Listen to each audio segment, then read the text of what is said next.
So earlier this week we talked about why eye contact is important in the bedroom.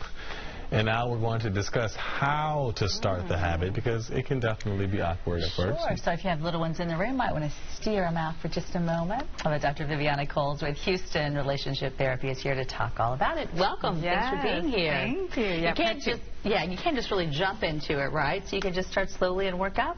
Well, and for a lot of people, it's just about stealing little glances. And that can be something that is a lot less intimidating than maybe the 3 to 6 seconds we were talking about last week. But yeah, just starting off with just that slow, I'm going to start making eye contact, and let's see how my partner, it kind of responds and receives it. So then what's next after that? So after that, you want to then focus. Let's just start during foreplay. It doesn't have to happen during the actual act. It can be during foreplay where you're touching, you're kissing, maybe you're even like whispering sweet nothings to each other, or dirty talk, and make sure that you start maybe making more contact during that time, especially if you're doing like massage. It's a lot easier to make eye contact during those activities than maybe intercourse itself. And number 3 on your list? Yeah, so this is where you start to try different positions. And positions that will be more likely to allow for that more free eye contact.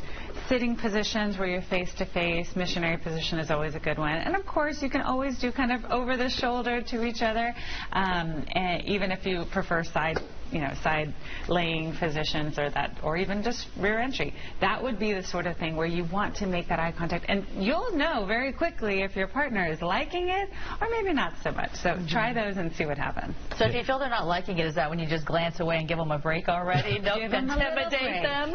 Give them a little break. Some people, and because we told the kids to go away, this is why. Some people's O face may be something that's a little bit too vulnerable to share straight on with someone. So yeah, you're gonna kind of be able to know, but if not, make sure you're talking about it, communicating, even saying, hey, did you notice we made a little bit more eye contact today? What did you think of that?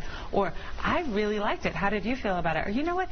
That was a bit much. It felt like we were kind of going into a more tantric sort of situation, and we need to be in a different headspace for that. So, yeah, there's always a lot of communication that can happen during and after, and of course over lunch at that weekly meeting that I'm always talking about. Y'all should have. Maybe at home and not in a restaurant, just saying.